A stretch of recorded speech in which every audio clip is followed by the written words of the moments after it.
안녕하세요. 안녕하세요. 안녕하세요. 네. 제가 먼저 인사를 해야 될까요? 진행자시니까요. 아, 진행자였어요. 네. 네, 저는 대한뉴스의 대안으로 맨날 나오고 있는 김묘성이라고 합니다. 반갑습니다. 네. 어떤 카메라가 제 카메라일까요? 네, 딱히 뭐 요거요. 위에 있습니다. 네, 아무튼 위에 다 있는 반갑습니다. 거고요. 네. 개인별로 카메라가 따로 있었어요? 아니에요? 몰라, 처음 알았는데. 이거 있잖아요. 아, 이게 내 거야? 네. 아, 그렇구나. 나 맨날 여기 저 호공 어딘가를 이렇게 바라보고 있었는데 그랬구나. 안녕. 저희가 100회를 기념하는 의미에서 이제 진행자를 교체하기로 했습니다. 그래서 송서미 대신 김묘성 섬이야 보고 있니? 네 자리가 내 자리다. 김묘성 장군님이 나오셨습니다. 왜 네. 장군이세요? 장군 같아가지고요. 네. 되게 근데 되게 여성스럽고 네. 그러니까 김민경 그 개그우먼은 막 이래서 장군 혹시 혹시 그 생각을 하고 왔니? 아니요 그런 건 아닌데 제가 어쨌든 좀 기자할 때도 막 전투적으로 막 하고 그리고 지금 표정이 되게 좀 멀어지는 일단 외모에 속으면 안 돼.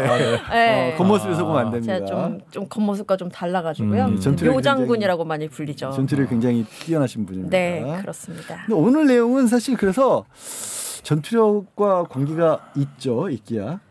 그럴 수 있을 거예요. 네, 폭력이니까 어찌됐든. 보통 근데 저희가 방송할 때는 오늘 진변이 네. 의외로 또 낯을 가려요. 아니야 되게 그게 아니라 이쪽을 안 보세요. 네. 왜 그러신데요? 평소에는 저를 보여요. 화면으로 다 보이는데. 네. 방송 시작하면 네. 제가 말릴 때까지 막 쓸데없는 얘기를 막 하거든요. 아예 지금 잠깐만 이제 하려고. 이제 하려고. 이제 근데 쓸데없는 오늘 이제 얘기야? 쉬는 날인데. 아 맞아. 쉬는 날인데 불러갖고 진짜 짜증났거든요. 매번 이렇게 네. 녹화 스케줄을 맞춰서 만나시는 거세요? 왜냐하면 이제 저 같은 경우는 재판이 너무 많아갖고, 네. 그러니까 이게 월요일은 항상 재판이 거의 없는데 월요일은 이제 양변이 거의 안 되고. 네. 월요일은 많이 돼. 아 그래요? 월요일이 되지. 너 지난번에 월요일에 했잖아. 그래요. 아무튼 이제 제가 스케줄이 너무 이렇게 들쑥날쑥하고 이제 나머지 분들도 이제 방송이 이제 비슷한 게 별로 네. 없어서 그래서 거의 방송을 마치면 이제 스케줄 정하죠. 언제 보자. 그렇게 하시는구나. 네, 그렇게 했는데 이제 이번에는 안 맞았어요. 섬이만. 네네네. 너무 안 맞아서? 생방을 딱 하고 일정을 딱 봤는데 그 다음 주 제가 화금이 되는데 네. 수금이 되는데 제가 수금이 안 되고 이분이 수금이 되고 너무 디테일할 필요 없어. 눈이 아프네요. 갑자기. 네, 여기까지 저희 가면서 얘기할 필요는 없고. 네. 그래 재판을 많이 다니시는군요. 왜냐면 진짜 이제 변호사님. 가짜 변호사. 재판하십니까? 아니 뭐 왜 나를 또 걸고 넘어져? 근데 이제 대한변협에 사실 좀 해봐야 될 것 같은데 변호사 맞는지. 돈 내고 있습니다. 그럼 되죠. 회비가 한 달에 5만 원씩 꼬박꼬박 나가고 있습니다. 그러면 맞습니다. 변호사 1년치를 한꺼번에 냈습니다. 네. 뭐 첫 번째부터 가봐요, 안 가봐요? 쓸데없는 얘기 더 하나요? 아니요, 이거 아니 이렇게 하면 안 돼요. 왜요? 자연스럽게 30분간 쓸데없는 얘기를 해야 되기 때문에. 지금 놀고 먹겠다라는 게 일단 모토시군요 여기서. 원래 이제 저희 같은 법인에 있어요. 네. 그리고 저희 이제 이전 법인, 법인에서부터 같이 있었고 뭐 오래된 사이고 이 방송 자체를 하면서 진 변호사를 제가 이렇게 특별히 모시고 방송을 만들었을 때는 제가 이제 방송을 주로 많이 하니까. 그렇죠. 그리고 교도소 같은 경우, 예를 들면 교도소이라고 부르는데 네. 선미가 이제 방송 많이 하고 저런 여성으로서의 입장도 있으니까 전문적인 식견을 강조하는 역할을 저는 생각을 하고. 네. 전문적인 식기야 이러는 줄 알았어. 불렀더니 예. 와서는 늘 저런 식이에요. 그 시기가 아니었어요. 전문적인 식기인 줄 알고 불렀더니 전혀 전문적 웃기려고만 하는 식기가 왔네. 계속 웃기려고 욕심을 내. 아니 미치겠어. 근데 중요한 건요. 고마워해야 돼요 저한테. 진짜 만약에 제가 진짜 전문적인 이것만 했으면 네. 이거 50회도 못 갔죠. 아니 그럼 뭐 방송 좋아요? 마무리하고 다른 거 하면 되지 뭐. 오히려 못 끝나서 약간 좀 아쉽다는 그런 느낌인데. 그래서 결국 이제 몸변이라는 이름까지 얻었습니다. 이 방송에서. 네. 머리보다 몸을 쓰는 쪽이 가깝다. 그렇군요. 기대해 보겠습니다. 아무튼 오늘 휴일인데 제가 어쩔 수 없이 왔는데 그 아들이랑 오늘 가족들이랑 그 혹시 서울 시티 투어 버스 알죠. 타본 적 있으세요? 안 타봤어. 그거 되게 좋다던데? 저도 이제 처음 한번 이제 계속 타고 싶어 갖고 오늘 탔는데 비 오잖아요, 근데. 아니 한 10시쯤 탔어요. 11시쯤 탔구나. 그땐 비가 안 왔었거든요. 그때 안 왔었어요. 네. 그래서 쭉 타고 명동에서 내려갖고 점심을 먹어야 되는데 제가 명동교자를 진짜 좋아하거든요. 명동교자 아세요? 알지. 네, 평소에 말씀 많이 못하세요. 여기서 답변 굉장히 스몰 토크의 기재. 근데 중요한 건 명동교자를 가면 거의 김치가 진짜 맛있잖아요. 근데 그렇죠. 그 김치가 마늘 범벅이에요. 맞아요. 진짜 고민했어요. 오늘 이제 새로운 진행자가 오시는데 내가 이 마늘을 쳐먹고 냄새 하나도 안 나요. 그래갖고 사실은 가서 마늘 김치를 앞에 두고 엄청 고민했어. 먹어야 되나 말아야 되나 그러고. 김치 두고 고민한 얘기를 이렇게 길게 들어야 돼요. 항상 이런 식이야. 죄송해요. 제가 초면에 바로 따박따박하게 되네요. 아무튼 그래서 네. 정신 차려보니까 김치 한 통 다 먹고 근데 냄새가 너무 심해갖고 그래서 이런 거 이제 사서 제 예의를 갖췄다 이런 얘기를 하는 거죠. 실제로 아나운서들 중에는 점심시간에 파나 마늘 들어가는 음식 안 먹는 친구들이 꽤 있어요. 이빨 닦으면 되잖아요. 그래도 이게 말하다 보면 숨결에 섞여서 나오기 때문에 뱃속에서 나오니까 안 먹는 경우도 있어요. 그래서 저 커피 원래 안 마시거든요. 이거만큼 센 게 없어진 커피를 마시고 있어요. 네, 죄송합니다. 이제 그만하자. 평소에 대화를 잘 안 하시나 봐요. 근데 중요한 건 대화 듣지도 않으시네. 그냥 본인 말씀만 하시는구나. 왜냐하면 여기 이제 겨대송이 있으면은 서로 지 얘기만 하고 둘이 대화를 안 해요. 그러니까 저는 정말 서로 막 이렇게 방송에서 안 듣는 놈들 진짜 싫어하거든요. 죄송합니다. 잘 듣겠습니다. 계속해서 방송이 야 이제 방송하자 하다가 방송하는 거예요. 오늘 약간 저기 진행자분이 양변 쪽에 가까운 분이 오셨네. 아 그래요? 왜 양 변호사는 어떠신데요? 양 변호사는 약간 방송에 대한 어떤 사명감을 가지고 그쵸. 쭉 이끌어가는. 우리는 뒤에서 이렇게 끌어당기는. 가지마 이렇게. 열심히 하지 말아라. 하지 마라. 저 일단 좀 얘기를 많이 하고 싶거든요. 서미도 약간 그런 스타일이죠. 매우 그런 스타일이지. 약간 저보다 그래서 더요. 안 돼요. 아니 그래서 평소에는 이런 저를 뭘로 구별하냐면 뭔가 그래도 잘 밀르는 것 같네고. 재밌는 좀 맞는 사람 만나서 오랜만에 뭔가 좀 약간 재밌는 얘기 있으면 막 웃을 수 있어요. 근데 잠깐 웃고 다시 방송으로 돌아가야 되잖아. 그렇죠. 계속 웃고 있어 둘이. 그래서 내가 야 이제 진짜 방송하자 그러면 나보고 사람 같지 않대. 저번에 법규 같이 녹음했을 때 그때 변호사님께 느끼긴 했었거든요. 계속 돌아가려고 하는 거. 우리 내가 막 끄집어내리고 오늘은 제 롤이 어떨지 저도 지금 가늠이 안 돼요. 그냥 마음 가는 대로 하면 됩니다. 양쪽이 너무 다르셔가지고 오죽하면 방송 이름이 콩가루겠어요. 콩가루네요 진짜. 지금 스몰 토크도 다 굉장히 가루처럼 분산되어 있어요. 아무런 맥락이 없어. 마늘 얘기했다가 커피 얘기했다가 캔디 얘기했다가. 좋아요. 뭐가 좋아? 추임새. 추임새. 방송이었다. 네. 근데 저기 우리 이제 진변의 장점은 방송을 전문적으로 하진 않지만 그래도 생각보다 다른 변호사들 방송할 때 말고 만난 적 있어요?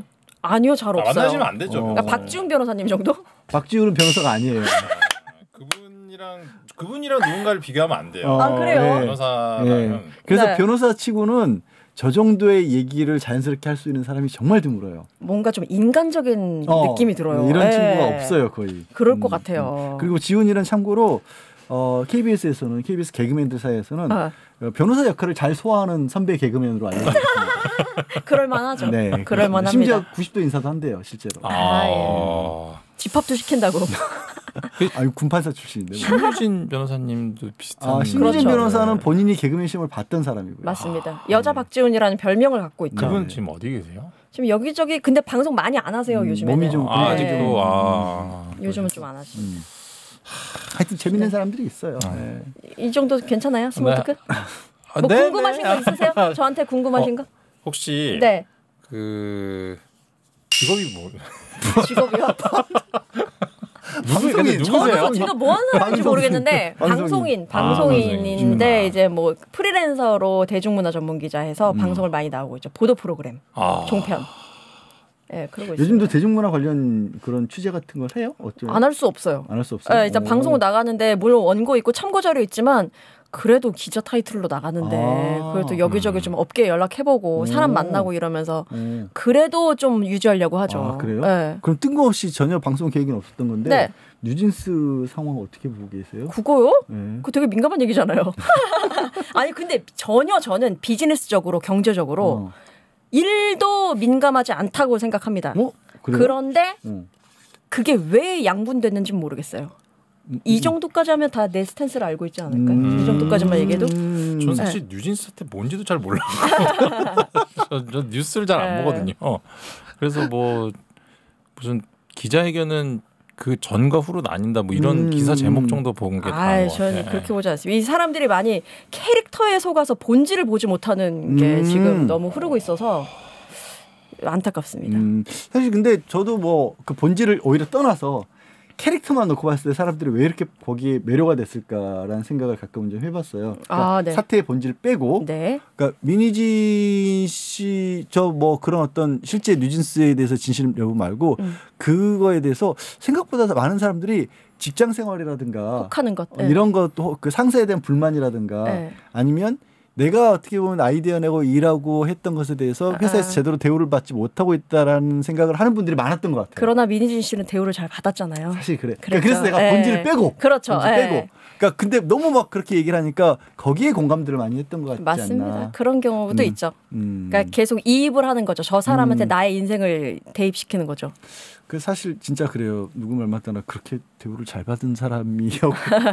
뭐 그건 이제 본질 문제니까. 그리고 그런 일들은 사실 뭐 이 비즈니스 이런 기업 저런 기업에서 다 있는 일인데 이게 또 뉴진스라는 어떤 아이돌 그룹도 있고 그 대중문화다 보니까 더 주목받았죠. 사실 그런 일은 비일비재한데. 한편 저는 그런 생각도 들었어요. 우리가 진짜 글로벌한 어떤 문화가 됐었고 K-팝, K-컬처라는 얘기가 나올 정도의 수준이지만 아직도 연예계 쪽의 사업이라든가 이런 부분은 주목구릇이 굉장히 많이 남아 있어가지고 이런 일을 더 크게 키운 거 아닌가 하는 생각도 좀 들더라고요. 뭔가 대응 측면에서 좀 자극적인 것들을 서로 뿌리면서 그렇죠. 하이브도 저는 좀 자극적인 그 무슨 무속인 이 보도 자료는 언니한테 좀 많이 갔죠. 경영 상담을 했다라는 식으로 했던 거. 뭐 그런 것들이 많이 좀 이렇게 자극적으로 가면서 본질을 흐리는데도 또 역할을 하지 않았나 싶습니다. 저희 방송이 원래는 주로 이제 다루는 거는 가족 간의 갈등, 네. 특히 이혼 그렇죠. 이런 것들을 주로 많이 다루거든요.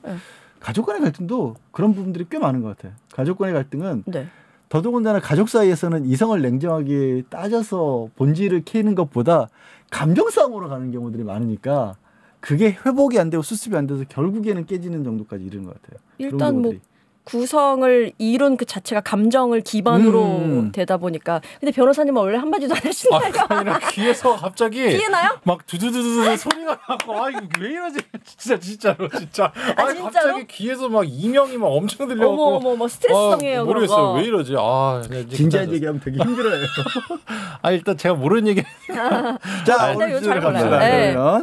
오늘 주제가 뭐예요? 오늘 주제는 데이트 폭력이더라고요. 근데 요즘에 또 사건 사고가 너무 넘쳐나고 그리고 데이트 이게 뭐 이성을 살해하는 일들이 요즘 되게 종종 발생하고 있어가지고 그거 갖고 오셨네요, 변호사님. 네. 특히 의대생. 그러니까 최근에는 가장 크게 사람들이 놀랬던 게 교제 중이던 여자친구를 강남역 한복판에서 강남역 9번 출구 옆에 극장에 있는 건물 옥상에서 극단적인 선택을 누군가 하려고 했다라는 신고를 받고 경찰에 출동을 했는데 잡고 나서 이 사람이 내가 거기 약을 두고 왔다 그래서 약상자를 찾으러 갔는데 시신이 발견되는 경우였고 알고 보니까 이제 사귀던 여자친구를 헤어지자고 했다라는 이유 때문에 갈등 때문인지 미리 준비했던 흉기로 해쳤던 일이고요. 맞습니다. 근데 그것도 놀라운 일이었는데 무서운 일이었는데 또 이 가해자가 수능을 만점 맞아서 명문대 의대에 재학 중이다. 맞아요. 요 얘기 갖고는 또 논란도 얘기도 많았어요. 지난번에 저희 법규 시간을 다뤘는데 야 니네 뭐 명문대 의대생이니까 다루냐? 뭐 그런 그런 얘기도 있었어요? 그런 얘기도 있었죠. 뭐 그럼 뭐 대학교 안 좋은데 내지는 고졸질이 사람 해쳤으면 뉴스도 안 나오고 이건 또 정당한 거야? 뭐 이런 얘기까지 나왔었습니다. 네. 근데 사실 뭐 명문대가 중요한 게 아니라 사실 저는 무슨 얘기가 하고 싶냐면 공부를 잘하는 사람들이 사실 꼭 인성적으로 이렇게 뭐 훌륭한 게 이렇게 꼭 맞는 건 아니거든요. 그러니까 저 연수원 다닐 때도 오히려 뭐 윤석열 그 사람은 아니지만 좀 되게 어리고 되게 어리고 막 공부 엄청 잘하고 서울대 법대 나오고 이런 애들이 뭐 다 판사가 되고 검사가 되고 그러거든요. 근데 진짜 물론 다 그런 건 아닌데 이렇게 얘기를 해보면 개념이 되게 없는 애들이 많아요. 그러니까 이제 공부만 하다 보니까 오히려 어떤 인성 교육이라든지 이런 게 전혀 안 돼서 사실은 이제 자기가 공부도 잘하고 항상 어렸을 때부터 칭찬을 받고 이렇게 살다 보니까 자기에 대해서 뭔가 이렇게 나쁜 말을 하거나 그러니까 자기를 좀 이렇게 낮게 보는 사람에 대한 그거를 못 견디는 사람이 있거든요. 저 연수원 동기인데 저보다 제가 이제 좀 늦게 갔으니까 뭐 한 6, 7살 어린 동생인데 동기인데 뭐 말을 높여야 되냐 막 이런 얘기를 하더라고요. 그러니까 동기니까 어머. 내가 6살 동기니까 그냥 말 놓자 이런 그래서 이제 다른 형들한테 엄청 혼난 애가 있거든요. 걔가 지금 판사를 하고 있어요. 그러니까 저는 이게 이제 뭐 공부를 잘하고 서울법대 가고 판사하고 좋은데 그러면 얘네들이 도대체 인성교육은 언제 받은 것인지 그런 부분들이 되게 좀 그렇고 사실 이 명문대 의대를 나온 이 친구도 뭐 사실은 뭐 사이코패스일 수도 있고 뭐 그렇긴 한데 이 친구가 과연 그런 공부를 하면서 제대로 된 인성교육을 받았을까 그리고 뭐 다른 사람들과의 관계에서 자기가 어떻게 행동해야 되는지에 대한 그런 학습이 제대로 된 사람이었는지 되게 좀 의문이에요. 야, 걔가 그 판사 됐으면 걔한테 그 판사한테 재판받는 저 그 법정에 있는 사람들은 정말 죽어나겠다 진짜. 그렇죠. 그리고 직원들 얼마나 또 직접 겪어본 적은 없죠. 진짜 황당하거든요, 걔들 그런 애들. 상사로 두면요? 상사로 아니라 그런 애들이 검사나 판사하고. 검사 판사. 그런 검사나 판사들을 만나면 진짜. 와서 있는 변호사들도 그냥 이렇게 보고 그냥 진짜 뭐 다 그런 건 아닌데. 물론 당연히 그렇죠. 근데 진짜 이게 판사, 변호사, 뭐 이렇게 검사 그리고 의사 이렇게 소위 지식인들 정말 많이 배웠다 하는 사람들한테 인성이 필요한 이유가 바로 그건 것 같아요. 그렇죠. 오히려 더 필요하죠. 왜냐하면 나의 평범한 사람들의 어떤 일들을 그들이 다루는 거잖아요. 그들이 판단을 하고 그럼 우리를 알아야 될 거 아니에요. 기본적인 인성, 기본적인 사람들이 어떻게 살아가는지 사회를 알아야 되는데 그렇지 않고 그냥 공부 점수를 통해서 판사, 검사, 변호사 이렇게 됐다라고 하면 얼마나 사람들이 이해할 수 있을지 의문이 제가 들어요. 그 얘기를 연수원에 있었을 때 조금 나이가 좀 있는 후배한테 저는 워낙 많았고 평균적으로 한 10살 많았고 나중에 사회생활 하다 들어왔으니까 중간쯤 있는 애한테 그런 얘기를 했어요. 그랬더니 딱 한마디로 정리를 하더라고요. 그때 이제 사법시험 시절이니까 형 그런 거 신경 쓰면 사실 패스 못해? 형 어떻게 들어왔어? 야, 다 신경 쓰고도 됐어.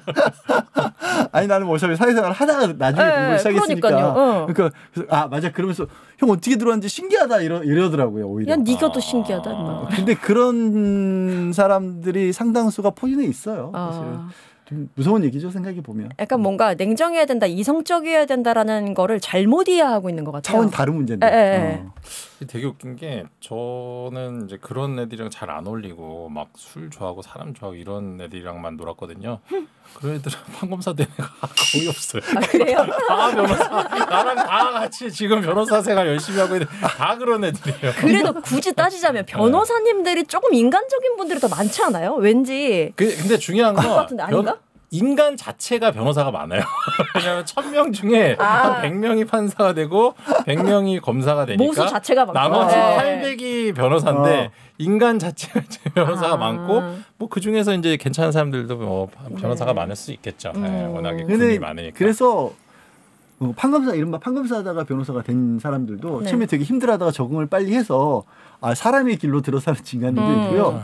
그게 정말 잘 안 되는 인간들은 뭐냐면 고위 뭐 부장 이상 막 지청장 지원장 이렇게 올라갔다가 나온 사람들은 진짜 힘들어요. 그럴 것 같아요. 나와서 사회 인간으로서의 삶을 정말 힘들어해요. 의뢰인도 만나고 막 그런 걸 되게 막 내가 이렇게까지 했어야 됐어? 막 이런. 돈 벌기 이렇게 어려운 거야? 나 연수원 교수님이 그랬다니까. 야 니네들 어떻게 살았어? 뭐 이러더라고요. 쉽지 않죠. 쉽지 않아요. 근데 또 뭐 저도 이제 재판이라든지 이런 거 많이 다녀보면 판사님들 중에 진짜 훌륭한 분들도 많이 계세요. 정말 그렇죠. 재판하다 보면 와 저렇게 좋은 사람 그리고 저렇게 인격적으로 훌륭한 사람이 그러니까 만약에 내가 혹시나 재판을 받게 되면 저런 사람한테 받고 싶다는 생각이 들 정도로 정말 훌륭한 판사님들도 많으시고 왜 그 소년 법정에서 이제 아이들 막 호통치고 막 그 되게 유명한 판사님 계시잖아요. 사실은 그 소년부에서 그렇게 판사 일을 하는 게 되게 쉽지 않거든요. 진짜 그것도 진짜 사명감이 있어야지 할 수 있는 건데 그런 판사님들만 계셨으면 좋겠어요. 천정호 판사라고 뉴스에도 여러 번 나왔던 진짜 유명한 분이죠.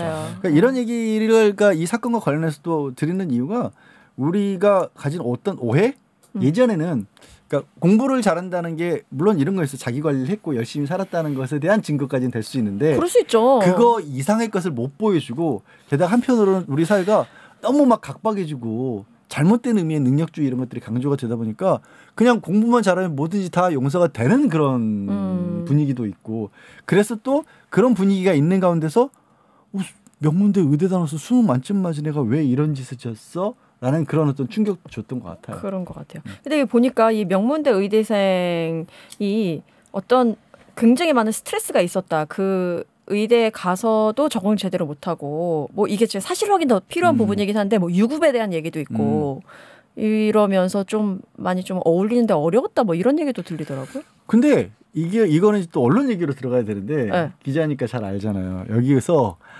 기자들이 들어가서 취재해서 듣는 많은 얘기들 중에 네.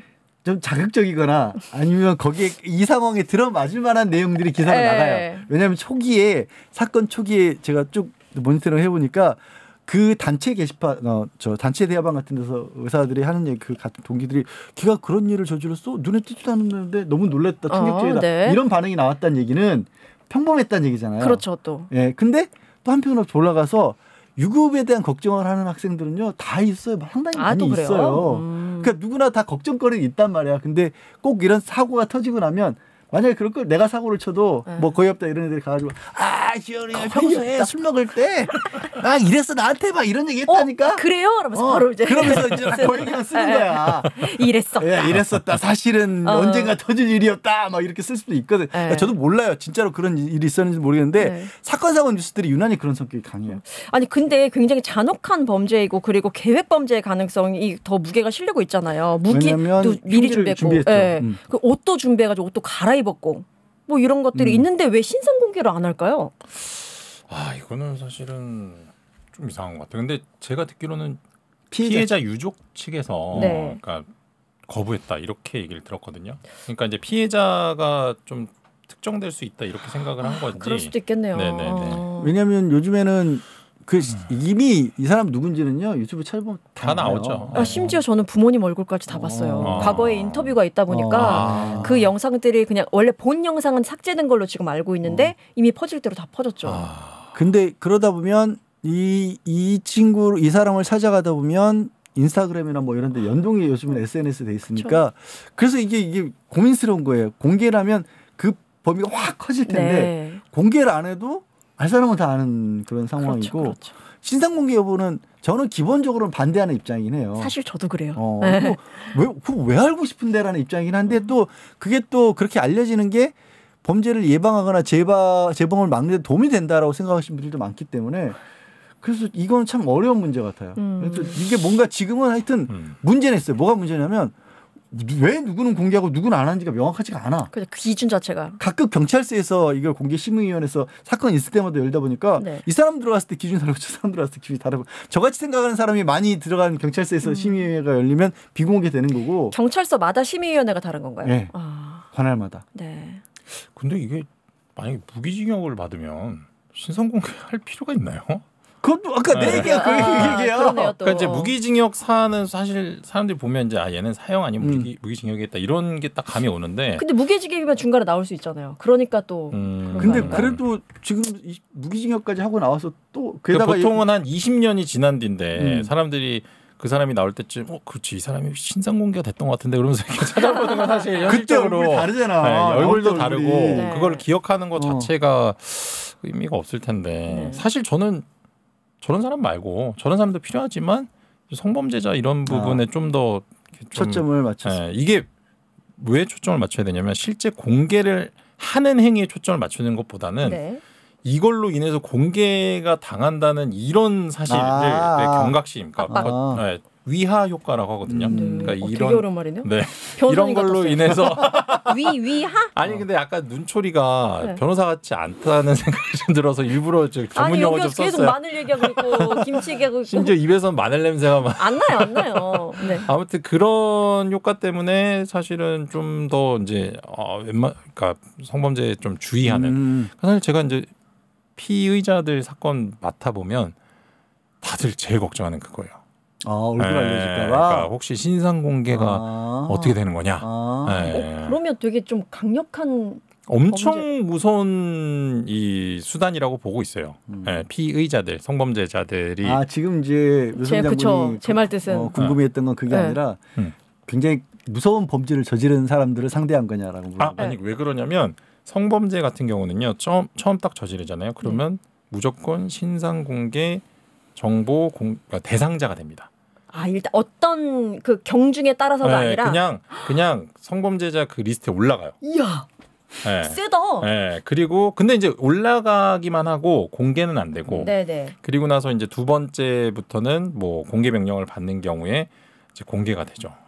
공개가 돼도 그 사이트에 공개가 찾아봐야 되는 거잖아요. 찾아봐야 되는 거고. 그리고 이제 특히 아청법 위반이나 이런 경우에는 어린아이가 있는 부모에게는 통지를 해주지만 그렇지 않은 경우는 통지는 안 해줘요. 그렇죠. 그냥 내 동네에 누가 살고 있나, 성범죄자가 살고 있나라는 걸 찾아보는 거죠. 근데 그것도 이제 요즘에 이제 법에 흥결이 있다라는 얘기를 가끔 하는 게 1인 가구들이 늘어나다 보니까 요즘은 4가구당 1가구가 1인 가구인가 뭐 그런 정도의 비율까지 되는데 맞아요. 그중에 여성 가구도 많잖아요. 아이를 키우고 있는 집에는 통지가 가는데 여자 혼자 사는 집엔 통지가 안 가요. 성인 여성이니까. 그래서 사각지대네. 이것도 사각지대라는 그런 주장도 해요. 그런 것 같아요. 사회가 바뀌다 보니까. 이 데이트 폭력과 관련돼서 사실은 이제 데이트 폭력까지는 아닌데 그 저희 우리나라에서 이제 그 스토킹 처벌법 생겼잖아요.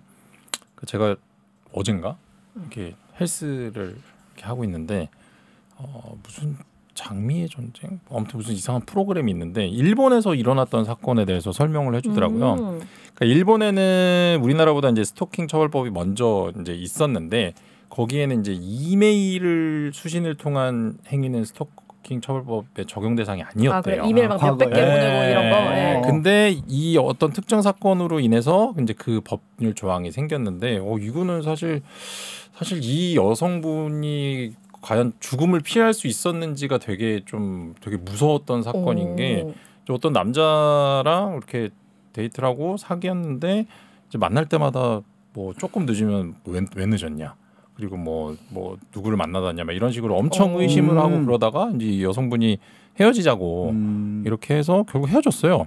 근데 이제 계속 연락이 오고 뭐 이메일을 보내고 막 이러니까 사실은 이제 완전히 차단을 하고 또 협박을 막 하니까 고소를 해서 뭐 집행유예인가 뭐 징역 1년 집행유예 이런 식으로 받고 이 사람이 이제 연락이 끊긴 거예요. 근데 사실 이 남자가 완전 진짜 사이코였던 거죠. 그래갖고 뭐 그렇게 연락이 끊긴 뒤로 한 3년을 이제 추적을 한 거예요.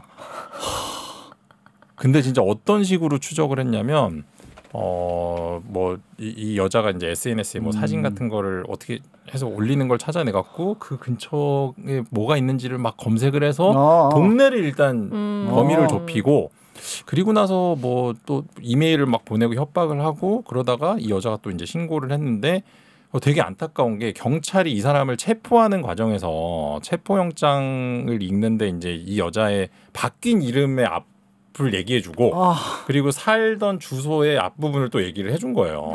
그래갖고 이 사람이 이제 뭐 감옥인가를 갔다 올 동안 그거를 기억하고 있다가 머리도 좋네. 네, 나와갖고 이제 이 여자를 이제 또 이제 추적을 해서 마지막에 추적할 때 진짜 저 운동하다가 막 소름이 엄청 끼쳤던 게 이 여자가 이제 결혼을 했거든요. 근데 이제 그 남편 이름도 다 알고 있고 그래서 그 동네 사람들한테 이제 글을 올린 거예요. 내 친구가 이제 자기가 남편의 친구인데 자기가 되게 이 친구랑 오랜 전에 헤어졌는데 다시 찾아서 뭔가 이렇게 잘 해주고 싶다. 추억을 뭐 저쩌고 그래갖고 주소를 알게 돼서 이제 그 여자 집에서 기다리고 있다가 또 그 기다리면서도 한 일주일을 지켜본 거예요. 그 여자가 혼자 있는 시간만 찾으려고. 그래서 결국 이제 1층 문을 열고 들어가서 바로 거기서 죽이고 자기도 자살. 근데 이제 이 와중에 왜 그 법이 바뀌었냐면 이 사람이 뭐 이메일을 한 일주일 동안 1,000몇 통을 보냈대요. 협박 이메일을. 그래서 사실 이 정도면 경찰 입장에서 이제 신고를 했는데 경찰이 이거는 이메일이라서 안 된다. 법률 조항에 위반이 되지 않는다. 그래갖고 이 사람을 처리를 못한 거예요. 처음에. 네, 그러니까 그 마지막 그 즈음에.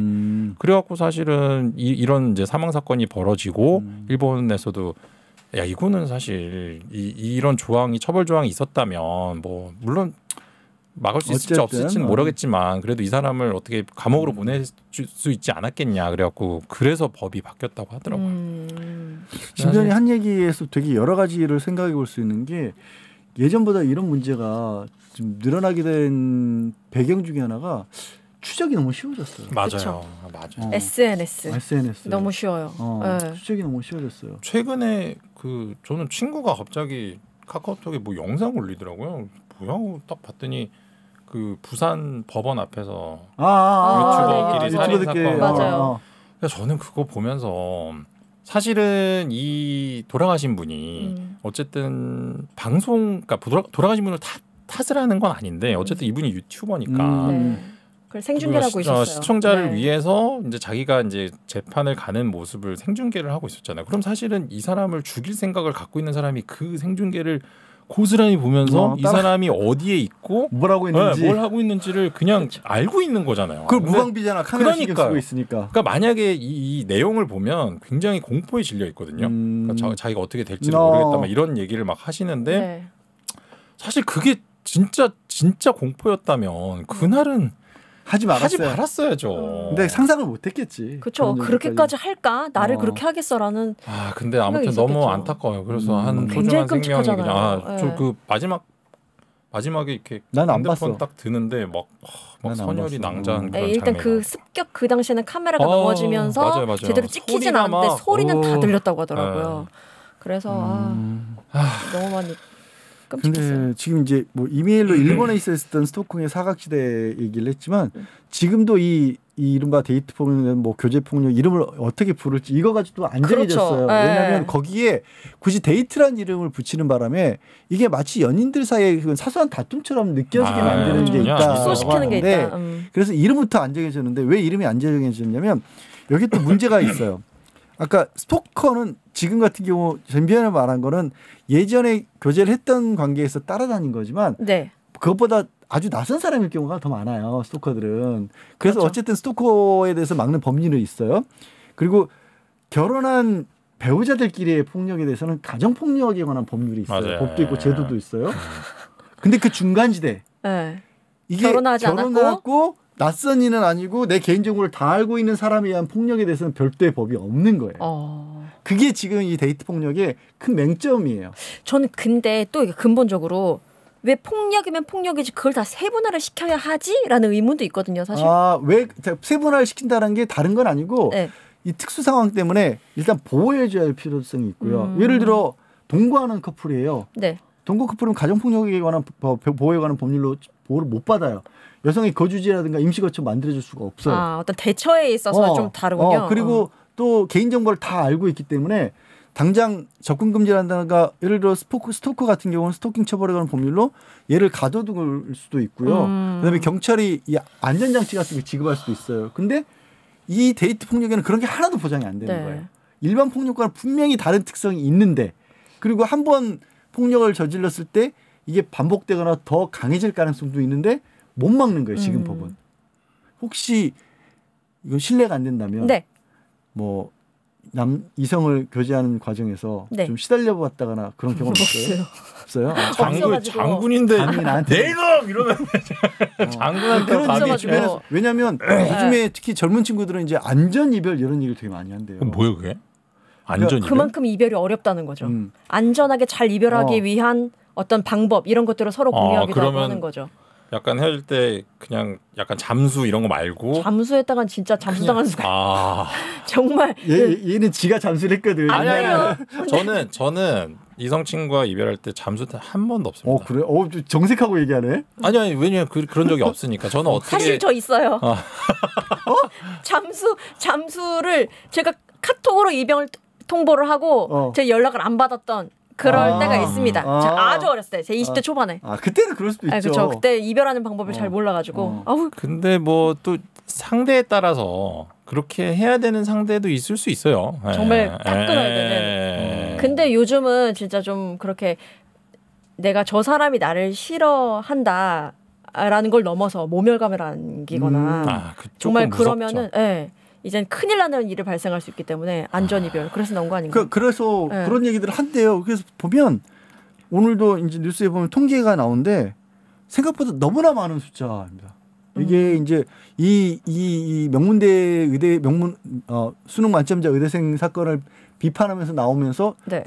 그럼 다른 범죄자들은 이렇게 뭐 없어? 왜 보도가 이거밖에 안 나오라면서 나온 얘기가 네. 숫자가 지난해에 추정치로 데이트 폭력으로 사망 사건이 몇 건이나 될 것 같아 지금?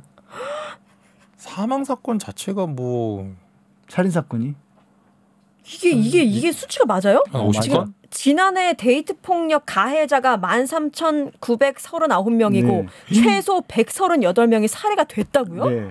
한 해 동안에요? 네. 사나흘에 3일에 한 번. 사나흘에 한 번꼴로 사람이 죽은 거예요. 와. 그러니까 이런 얘기가 이거는 뉴스를 보면 그 다음부터는 무서워지는 거지. 안 그렇겠어요? 그러니까 이게 이제 물론 가해자가 14,000명 가까이 된다는 건 이건 다 살인 사건까지 한 건 아닌데 네. 이게 예전에는 맞고 피해를 입고도 말을 안 했던 상황에서 이제는 적극적으로 신고를 하기 때문에 늘어났을 수도 있지만 어쨌든 네네네. 어마어마한 숫자고요. 이거 가정폭력도 아니고 교제폭력으로 신고가 들어온 것만 이 숫자인 그러니까요. 거고요. 데이트 폭력으로만 지금 네. 138명인 거잖아요. 그리고 이것도 뭐 공식적으로 뭐 법원의 판결문에 데이트 폭력이 나오진 않는데 네. 그 상담전화 운영하는 곳에서 이거를 따로 뽑아가지고 선별해 보니까 138명이었다는 거예요. 너무 무서운 숫자예요, 이거는 생각보다.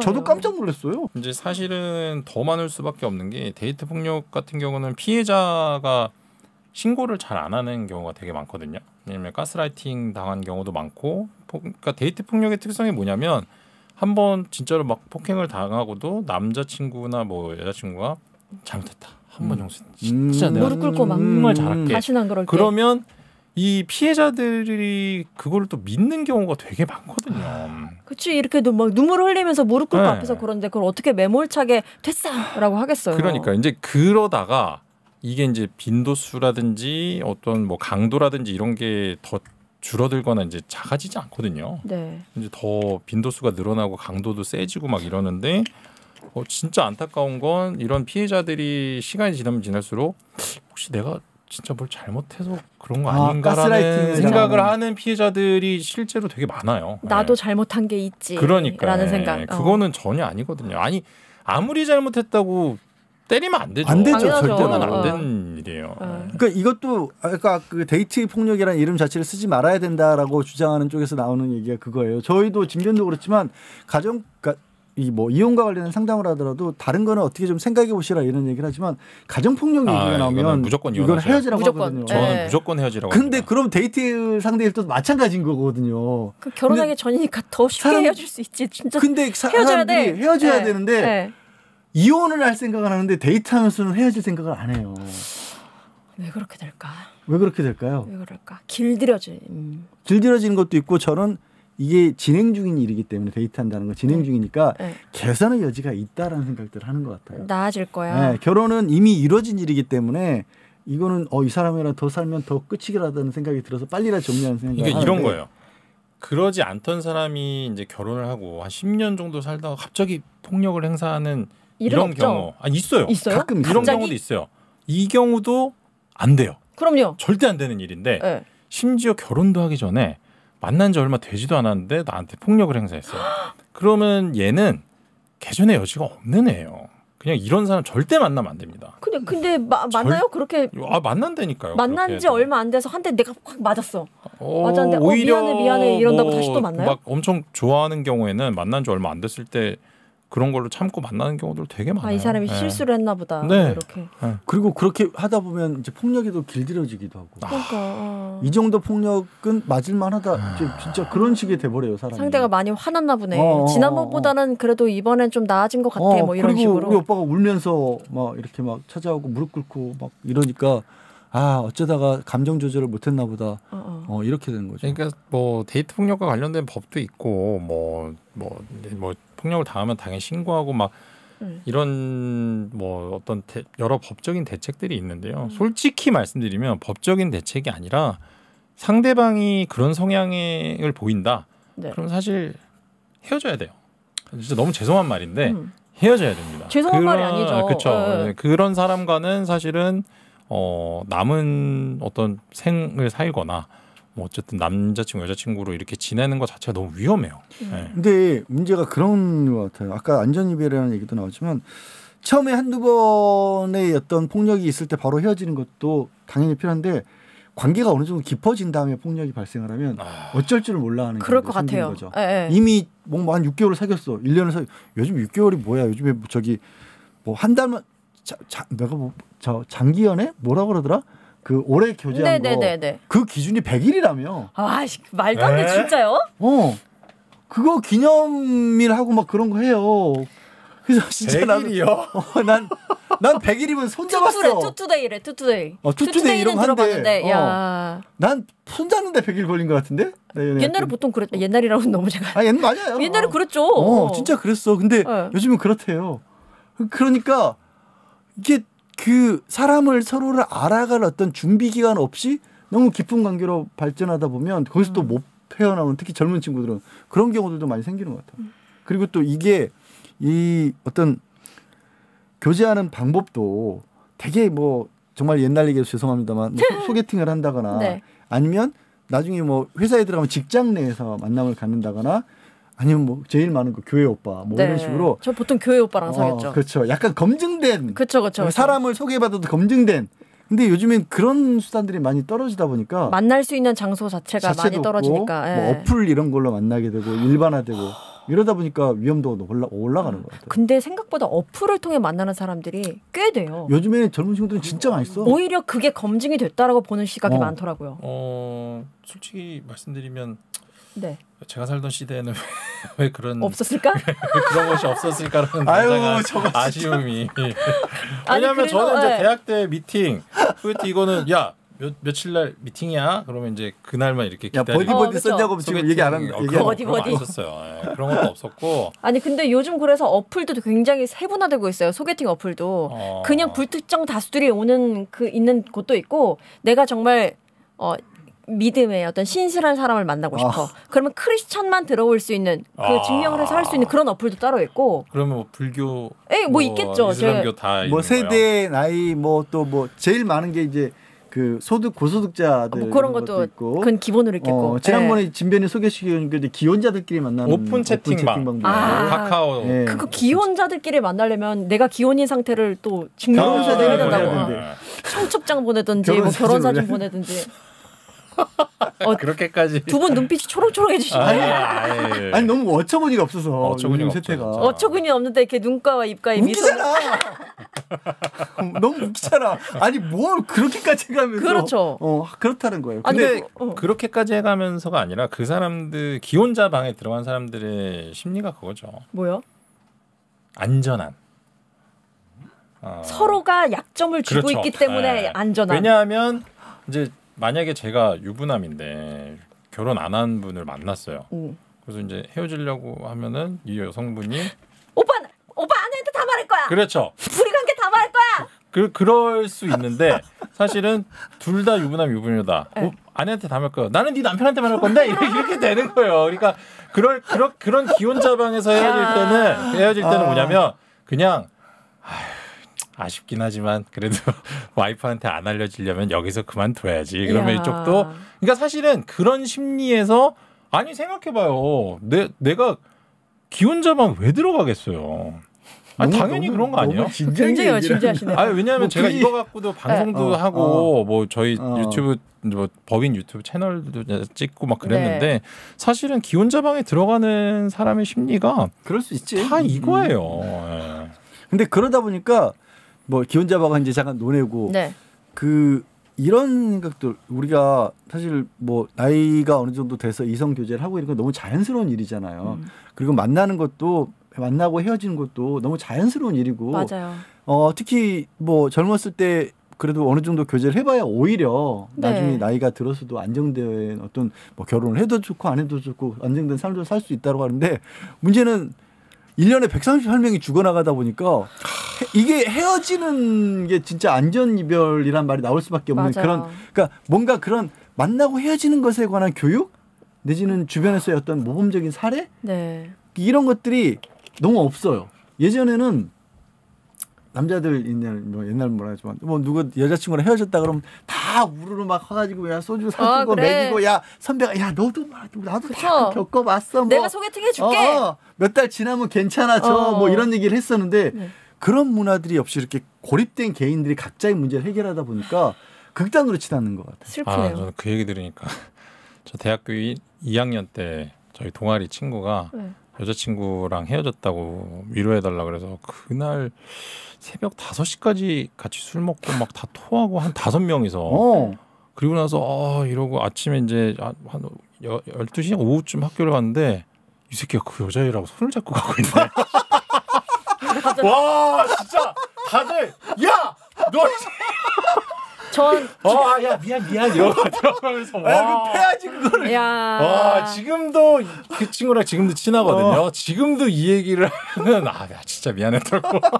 저는 갑자기 그 얘기 생각났어. 최근에 저도 열받는 일이 있었습니다. 최근에 사실 여자들끼리 심지어 유부녀가 된 기혼이 된 친구까지 다 모여가지고 한 친구 이제 이별을 위로하는 시간을 가졌어요. 그 친구도 남편한테 말하고 애들한테 말해가지고 나와서 방을 하나 잡아서 우리 1박 2일 같이 그러니까 이별한 친구를 위로하기 위한 시간을 가졌어요. 그래서 그 방에서 같이 막 이렇게 뭐 술은 잘 못 마시지만 같이 뭐 맥주 한잔 마시면서 막 이런저런 얘기하는데 그 이별한 친구가 그 자리에서 밤 늦게 남자친구 이별한 남자친구 전화를 받더니 나 잠깐 나갔다 올게. 이거 가는 거예요. 와 진짜 그래서 그 기혼인 그 친구와 저와 둘이 방에 남아가지고 야 우리 뭐 하는 거야? 야 우리 뭐 하는 거냐 진짜. 야, 낙동강 오리알이라는 진짜 옛말이 생각나네. 아니 진짜. 근데 이게 어이없는 사례긴 하지만 그런 게 문화였잖아요. 맞아요. 근데 지금은 상대적으로 그런 게 많이 줄어든 것 같아요. 그래서 그리고 20대들 30대들 막상 연애하는 비율도 높지가 않대요. 맞아요. 각자들 어떤 삶도 힘들고 연애를 할 수 있는 기회 자체가 너무 없어요. 그래서 또 왜 이게 예전에는 이게 왜 그 주로 뉴스에도 많이 나오지만 헤어지자는 말 때문에 폭행했다거나 이런 게 옛날에는요 상대적으로 고령층에서 많았어요. 그러니까 다시 내 인생에는 기회가 없다라는 생각을 해서 그런 범죄를 저지르는 경우가 많았는데 20대 애들이 그러고 있다니까 요즘에는. 아니 근데 그러면 약간 잠재적 범죄자로 봐야 되나요? 무슨 소리죠? 고령층에서 그런 변호사님 대화 맞나요 지금? 왜 얘기가 저렇게 가냐? 죄송해요. 진짜 어처구니가 오늘 없어서. 너무 못 웃겼다 생각에 그냥. 아니 웃겨야 되는 노래냐고요. 혼자 하겠네 진짜. 저 쪽에 2030 미혼 남녀 57.3%가 연애 경험이 없대요. 그렇구나. 우리 지금 PD님 두 분 다. 쟤들 내가 알기로는 없어. 연애 안 했어요. 없어요. 아니 없다는 거예요? 아니면 아니라는 얘기예요? 없다. 만나기 어려워. 요즘에 다들 힘들어 살기가 젊은 친구들도. 그래서 진짜 그러다가 어쩌다가 생겼는데 헤어지지. 내가 거절당한 그 충격은 또 그걸 또 감당을 못하는. 그렇죠. PD가 주말에 일하니까 빨간 날에 일하니까. 아이고. 니네 탓이다 약간 이런. 그래 우리가 죽일 놈들이다. 야 1년에 한 번 했는데 저 새끼가. 아니 근데 아까 고령층에서 그러니까 거절당했을 때 어떤 그게 있다고 하셨잖아요. 어제 기사인가 보니까 60대 남성이 사귀다가 헤어진 그 60대 그러니까 여자친구의 집에 찾아가서 불 지르고 한 게 또 있더라고요. 스토커 혐의를 또 인정받은 게 있었더라고요. 그러니까 이게 연령층을 가리지 않고 어떤 내가 거절당했다는 모멸감을 이기지 못한 채 그걸 분노로 표출하는 사건 사고가 너무 많은 것 같아요. 그래서 오늘 진짜 뭐 딱히 답은 못 드리고 아니 저는 답을 드릴 수 있어요. 어떻게요? 그런 사람을 빨리 끊어내야 된다. 어떻게 끊어내야 안전하게 끊을 수 있을까요? 그거는 잘 모르겠습니다. 그냥 그건 잘 모르겠어요. 저도 일단 이게 되게 뜬구름 잡는 소리 같지만 우리 사회가 각박해졌다고 해야 될까? 각자 자기 어떤 이익만을 좀 어떻게 보면 추구한다. 그리고 여기서 어떻게 보면 버려지면 나고 하면 영원히 끝이다. 이런 식의 생각들을 하게 만드는 사회부터 분위기부터가 풀리지 않으면 그리고 뭐 연애하고 결혼하는 것이 정말 평범한 일이 될 수 있는 사회가 되지 않는 한 저는 이거는 힘들다고 봐요. 그럼 딱 그 연인 관계에 있어서 사실 지금 명문대 의대생이 그거였잖아요. 그 여자친구가 헤어지자고 하니까 남자가 나 그럼 죽을 거다라는 게 6번 정도 뭐 반복이 됐다는 거예요. 말리고 죽겠다고 말리고. 근데 만약에 그 죽게 뒀어야 됐나? 그런 얘기도 있었어요. 그런 건 아닌가요? 근데 그건 또 방조가 되는 거 아닌가요? 방조까지는 아니더라도. 네. 그럴 때는 만약에 주변에 어떤 지인들이 찾아와가지고 변호사님들께 여쭤봤어요. 지금 저 남자친구랑 너무 헤어지고 싶은데 제가 헤어지자고 하니까 남자가 죽겠대요. 저 어떡하지? 진짜 죽을 것 같아요. 저 근데 걔 못 만나겠거든요. 라고 고민 상담을 하면 어떻게 해주시겠어요? 그렇다면 이제 양지열 변호사님과 상담을 해보시라고.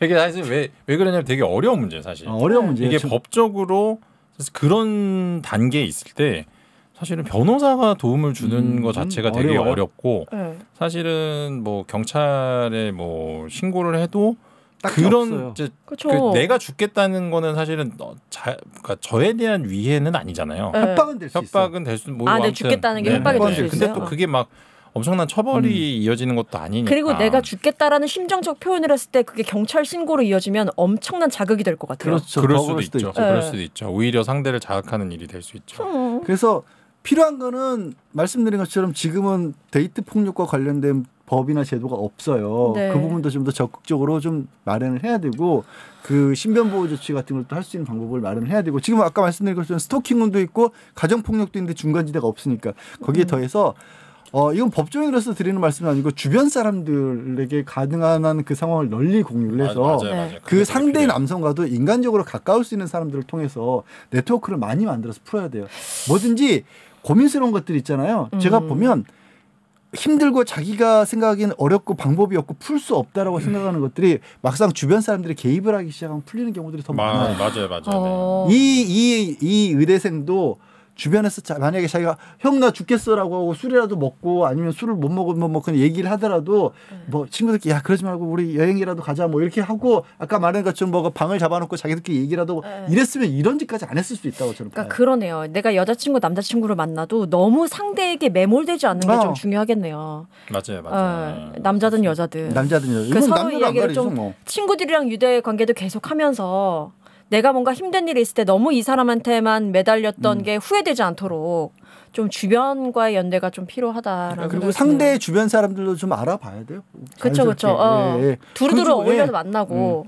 그러니까 이제 가해자를 옹호하는 것이 아니라 이런 가해자들이 사실 사회적인 어떤 유대가 좀 끈끈했다면, 맞아요. 사회적인 보살핌이 있었다면 사실은 이런 극단적인 행위로 나가지 않거든요. 잘 진짜 사이코패스가 아닌 이상은 이런 거예요. 저도 사실은 중학교 때 막 엄청 노는 친구들이 주변에 있었는데 저희 부모님 생각하면 내가 저렇게까지 되면 안 돼. 이제 이런 생각으로 되게 많이 그런 것에 대해서 이렇게 좀 절제하고 이런 게 있었거든요. 사실은 누군가 자신을 사랑하고 아껴주고 보살펴주고 그 사람과의 유대관계가 이렇게 끈끈하다면 이런 극단적인 그리고 이런 잔혹한 범죄를 저지르는 이런 결정을 내리기가 정말 쉽지 않거든요. 근데 데이트 폭력에 있어서도 경중이 좀 있을 것 같은데 우리가 지금 되게 남자가 여성에게 가하는 데이트 폭력을 주로 이야기를 했는데 사실 남자들도 고충이 엄청 많잖아요. 이 폭력의 범주 안에는 핸드폰 보면서 막 꼬치꼬치 다 뜯어먹고 이거는 정신적 폭력 아닌가요? 여기 여자들이 그런 걸로 남자들이 그런 걸로 엄청난 스트레스를 받고 근데 만약에 남자가 여자를 정말 때리거나 괴롭혔을 때는 그것이 엄청나게 지탄을 받지만 여자가 남자한테 그랬을 경우에는 좀 양해되는 부분이 양해되는 부분도 있고 좀 여자가 많이 어리네. 아직 어려서 그래. 뭐 이런 식으로 넘어가는 내지는 경우도 남자가 있고. 오죽했으면 여자가 그랬겠어. 제가 이래서 묘장군이거든요. 사실. 좋은 변명이구나. 필요한 얘기예요. 오히려 남자들이 바깥에서 말 못해요. 그런 것도 있어요. 이게 뭐냐면 이제 뭐 여자친구가 막 뭐 네가 이렇게 했잖아. 알았어 미안해 내가 잘못했어. 물 잘못했는데. 뭐가 미안해? 물 잘못했는데. 아니 미안하다고. 사과하면 다야? 이렇게 이제 점점 그래서 꼬리 물기. 이건 막 시리즈 많잖아. 잘라도 돌고. 많이 들어보신 것 같은데. 그리고 이런 거 있잖아요. 상대가 잘못했어. 막 얘기 했잖아. 그렇게 잘 끝내려고 하는데 근데 왜 그렇게 화를 내? 내가? 그래서 그렇게 짜증을 내면서 말해야겠어? 화낼 사람은 나야. 뭐지? 이렇게 되다가 결국은 상대방이 잘못을 했는데 이제 대화의 어떤 종결은 제가 사과를 하고 있는 그러니까 남자들이 이런 경우가 꽤 있어요. 꽤 있어요. 근데 사실 이거를 뭐 폭력이라고까지 아니야. 그게 생각하면 안 돼. 네, 맞아요. 이게 오히려 그 이른바 가스라이팅은 여성들도 많이 해요. 그렇죠. 맞아요. 그 몇 해 전에 배우였나 탤런트였나 하여튼 그 한번 가스라이팅 의혹을 제기된 적이 있었잖아요. 누구였죠? 남자 배우가 그동안 저렇게 활동했던 게 아무래도 가스라이팅 당했던 것 같다라고 해서. 예. 뭐 실명까지 굳이 얘기 안 하는 여기까지 안 들렸을 겁니다. 네. 안 하는 게 좋을 것 같아요. 하여튼 그런 일들이 있었고 엄청 많아요. 그런 게 그래요? 엄청 많아요. 엄청 많아요. 알게 모르게. 그리고 그 정말 뭐 표현이 그렇지만 잡혀 살다시피 하는 친구들도 있어요. 제가 아는 분은 제 친구 남자인데 정말 여자친구를 사귀는 그 순간부터 모든 사람들과 연락이 다 끊겼어요. 그러면 안 돼. 그런 경우가 진짜 많아요. 근데 여자가 그걸 원한대요. 그리고 저녁 때 친구들 만나는 약속, 그냥 뭐 이성 친구가 아니라 그냥 동성 친구를 만나는 약속도 안 잡았으면 좋겠어라고 그냥 친절하고 스윗하게 이야기를 하는데 그게 반복되니까 미쳐버리지. 가스라이팅이 되는 거죠. 그런 여자친구는 무조건 헤어져야 돼요. 왜 남자는 여자 말을 잘 들어야 된다는 약간 좀 그런 인식도 많이 있잖아요. 그래야 편해. 유부남들 사이에서 약간 자조 섞인 이야기이긴 한데 그것이 이제 데이트에도 적용이 되면서 그냥 여자 말 잘 듣자. 이게 내가 편한 거지. 하면서 이제 다크서클 이만큼까지 내려가지고 그냥 살고 있는 사람들도 뭐 많거든요. 어쨌든 그 남자도 뭐 20년, 30년간 자기가 이제 쌓아온 인간관계라는 것이 있잖아요. 네. 그거를 자기가 사랑하는 사람이면 그런 것까지 존중해가면서 사귀어야지. 그렇죠. 그거를 다 잘라내고 그렇다고 뭐 다시 자기만 보고 살라. 이거는 사실 둘 모두에게 정말 불행한 생이죠. 나도 많아요. 생각해 보니까 내 친구 중에다가 나도 약간 그런 결혼을 해서 이제 배우자가 그렇게 나오는 바람에 얘가 원형 탈모증 왔어. 네네. 원형 탈모증 왔어. 정말 거의 막 울라 그러더라고요. 사는 게 아닐 겁니다. 그래요. 참 그래요. 남녀를 불문하고요. 이게 결국 인간 관계론으로 가는데 참 어려운 얘기입니다. 근데 오늘 저희는 아무래도 극단적인 어떤 상황에 대한 얘기를 많이 했는데 극단적인 상황만큼은 피할 수 있는 장치는 필요하다는 걸 마지막으로 말씀드리고 오늘은 첫 방송은 정리를 해야겠네요. 우리 묘성 장군께서 콩가루의 MC로 데뷔하신 첫 방송을 언제까지 할까요? 섬이 없을 때까지. 네. 그리고 마지막 종료하기 전에 저희가 제가 좀 이상한 짓을 합니다. 뭔데요? 네. 그림을 하나씩 소개를 하고 있어요. 오, 좋다. 네. 이 그림은 에드워드 존 번스의 현혹당한 멀린이라는 제목의 그림. 현혹당한 멀린? 예, 멀린은 그 아스왕 이야기에 나오는 마법사 멀린 있죠? 몰라요. 몰라요? 우리 과네. 뭔 얘기예요? 그 아드왕신. 네, 알죠. 네. 거기 나오는 마법사 있잖아요. 네. 엑스칼리버 찾아준 마법사. 그 멀린이에요. 아. 그 신화를 안 읽어본 분들은 이제 그 멀린이 어떻게 최후를 맞았는지 모르시는데 그 우리나라에서는 많이는 안 나왔어요. 그게. 근데 아드왕 정도는 아시잖아요. 네네네. 아드왕이 왕자에 올라설 수 있고 엑스칼리버를 가지고 뭐 그때 당시에 영웅이 될 수 있게끔 뒤에서 보조를 해준 대마법사가 멀린인데 그 멀린이 결국엔 최후를 맞거든요.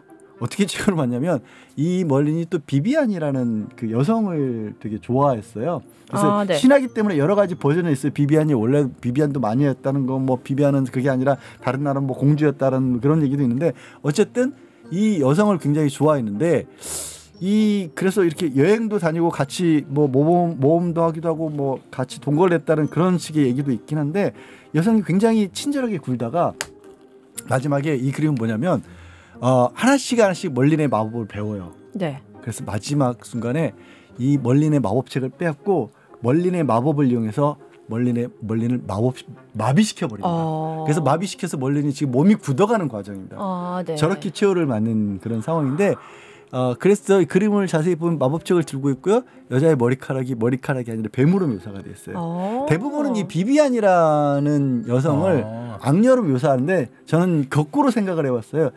대개의 데이트 폭력이 아무래도 남성이 가해자로 많이 지목되는 경우가 육체적 힘이 약했기 때문인 거거든요. 그리고 저기서는 육체적 힘은 아니지만 왕을 만들 정도의 당대의 최대의 마법사가 젊은 여성을 탐했으면 사실 저 여자 입장에서는 원하지 않았을 수도 있잖아요. 그런데도 불구하고 끌려다닐 수도 있잖아요. 근데 그런 데서 이렇게 뭔가 마법 같은 장치가 나와서 이런 고통에서 벗어날 수 있는 뭔가가 있어야 하지 않을까. 그래서 역설적으로 신화에서는 보통은 멀린이 피해자로 나오지만 가해자가 아니라 이 여성의 입장에서 생각해봤을 때 멀린의 눈깔이 엄청나게 아니 저기 멀리 남자 멀리 PD 멀리가 봐봐요. 엄청 표독스러운 저 눈빛이 그렇게 그릴 수도 있어요. 이 그림에서는 원망하는 눈빛인 거죠. 음. 네가 내가 이렇게 잘해줬는데 나를 뭐 이렇게 죽어가는 그런 모습인데 그러니까 저런 눈썹이 장치가 없는 거 보니까 맷집이 강해 보일 것 같긴.